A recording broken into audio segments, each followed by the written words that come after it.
Wow, that was a showcase. Xbox sort of delivered, in my opinion. That was pretty rad. In this video, I'm going to just go through my initial impressions of the Xbox Game Showcase for 2024.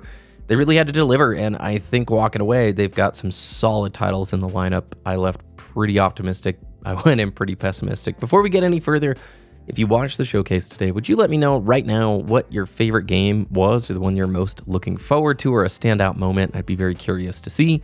The showcase opened up with Black Ops 6, and I won't cover everything, just the high points for me. Looks like a Treyarch COD. They're going for the 90s. The campaign looks absolutely wild and crazy. And you know Treyarch, they're going to deliver on a mind-twisting, campaign with great visuals and crazy set pieces. After that, we got to look at Doom: The Dark Ages, and this is a standout for me. Even though we're not going to get to play this thing until 2025, the rumors were true. It's like a old school medieval looking Doom game with shields and melee weapons and dragons. Gosh, I know it's going to be great.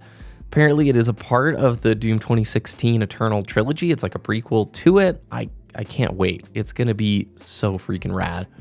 After that, we got to look at the new Dragon Age game, The Veilguard. It's been 10 years, right, since the last Dragon Age title, or a little more. The art style is a huge departure from previous Dragon Age games. In fact, when we were watching the trailer, I did not connect at all that it was a Dragon Age game. So I saw a lot of mixed responses to this art style. We will just have to wait and see if they stick the landing. I'm not a huge Dragon Age person. Inquisition is like the last one that I played. Past that, Starfield Shattered Space DLC. What's there to say about Starfield? A lot.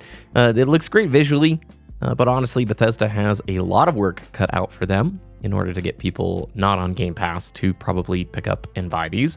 If anything, the showcase today did really cement in my thoughts. Like, okay, Game Pass is starting to look like a really, really epic value. It always has been, but it's starting to look pretty good. And then more DLC from Bethesda. I thought we were going to get Fallout 3 Remake news or something like that with the hype of the show, but no, we just got a trailer for the new Fallout 76 DLC, which comes out June 12th. This is an expansion to the map. It's been available for testing for like a month now, and there's been pretty solid response from the people who've been playing it. So for a lot of the new players, if you started playing after the show like me, this will be an opportunity to hop in and check things out. Expedition 33 was another standout. I didn't really like the trailer at first until we saw the gameplay, but once we saw it, it looked like a very cool turn-based RPG with some Legend of Dragoon button prompts thrown in there.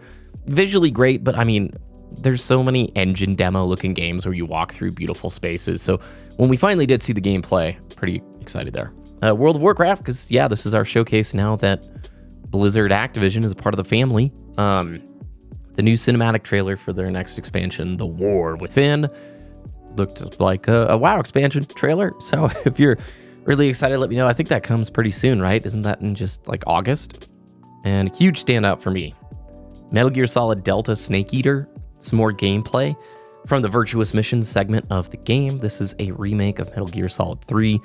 One of the best games ever made. Metal Gear Solid 2 takes the cake for me, but MGS3, top 10 games of mine of all time. So to finally see it fleshed out in this engine looking so good, I cannot wait to play this game. It looks fantastic.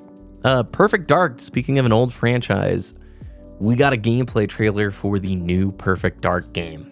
Got some very Deus Ex vibes mixed with some Mirror's Edge parkour stuff.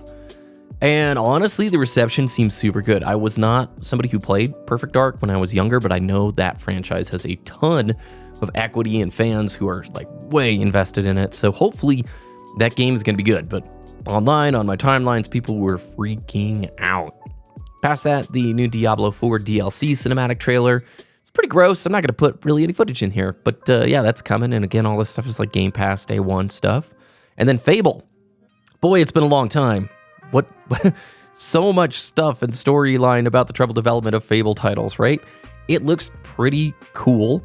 I'm slightly worried that they're trying a little too hard for the photorealism when it comes to the visuals, and that could hold things back. But ultimately, it seemed like it struck a chord. It had some attempts at the humor. I love the original Fable and Fable 2 on the Xbox back in the day. So if they can capture some of what made that special, and the new Flight Sim stuff, 2024, that's in November. If you haven't played Flight Sim, so relaxing, so chill, visually insane. Elder Scrolls Online, you can play the DLC free right now. It's like 10-year anniversary. Life is Strange Double Exposure. If you've never played the original Life is Strange game, do it. It's great. But this is a new adventure with the same character, Max Caulfield, which gets me excited. Story-based game, kind of like mystery, point and clicky. It's not really point and clicky, but it's like a story game. And they're really, really rad. Then we had a bigger look at Indiana Jones. Dude, the Indiana Jones game is looking absolutely amazing. Was it The Great Circle or something like that? I'm really, really pumped. You know, the first trailer they released, I was excited, but this one gave a bigger deep dive, and it seems like there's a lot of care and love put in here. The tone, everything just feels spot on, like you're going to get to play through an Indiana Jones movie. Past that, a really sick-looking mech game called Mecha Break. I'm a sucker for these. I love Gundam and mech games, and so this comes out in a few months. Definitely a Game Pass title to pick up, try and see if it's good. A little bit more of a look at Assassin's Creed, the Shadows, the new one. And then Stalker 2. Stalker 2 looks freaking rad. Oh my gosh, visually looking so good. Performance, it still looks pretty chunky. If you've not played Stalker, oh my gosh, Stalker Anomaly is phenomenal. And Gamma, so worth checking out. And Stalker 2 is going to be great, and then when the modders get, their chance at it, it's going to be one of those titles that lasts forever. If you've never experienced the magic that is a Stalker game, it's like stepping into sort of a universe like Dark Souls or something, where it is just eye-opening how rich a sandbox and incredible a universe that like survival, post-apocalyptic nuclear wasteland game can be. And that's coming really soon. It's like September 5th. They did confirm they're working on the next generation of consoles, so kind of quelling the rumors that maybe after this next one, I mean, I guess we sort of knew there was going to be a new set of consoles, but we'll just have to wait and see what Xbox's long game plan is. And then finally, the last trailer, which I was very surprised to see it was not Halo, was an amazing Gears of War trailer for a new game called Gears of War E-Day. Holy cow, I won't spoil it. Go watch that trailer in its entire, thing, turn the music up. Almost brought a tear to my eye when I heard the music theme come back in.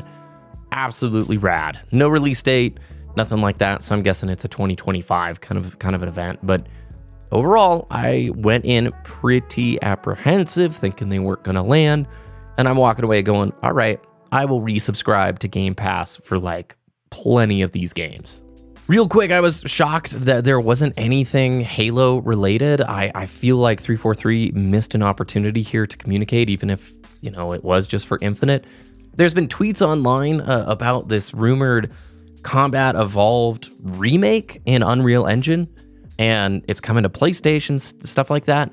Didn't see any of it in the showcase. I've had a few people ask in the Discord, what do I think?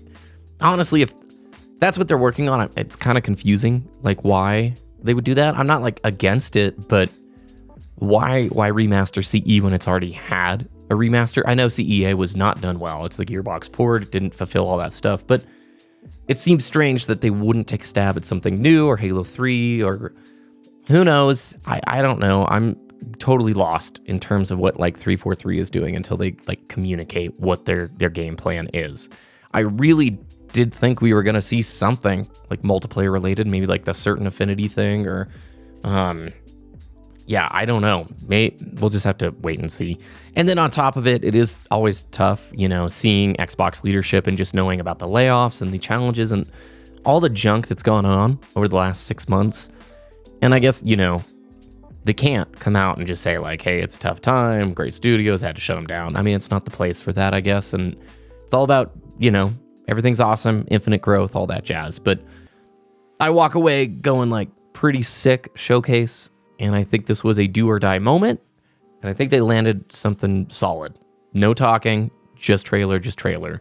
A lot of the trailers had gameplay, which was appreciated because just cinematic trailers are getting straight up old. There's a lot of other games I didn't talk about, so you can check the VOD link in the description for the full Xbox showcase. There's like State of Decay 3, new Sea of Thieves stuff. There's a few other games that we didn't mention, but overall pretty sick. Let me know what you're thinking about the showcase. Thanks for watching. Hope you have a great afternoon, and we'll see you again very soon.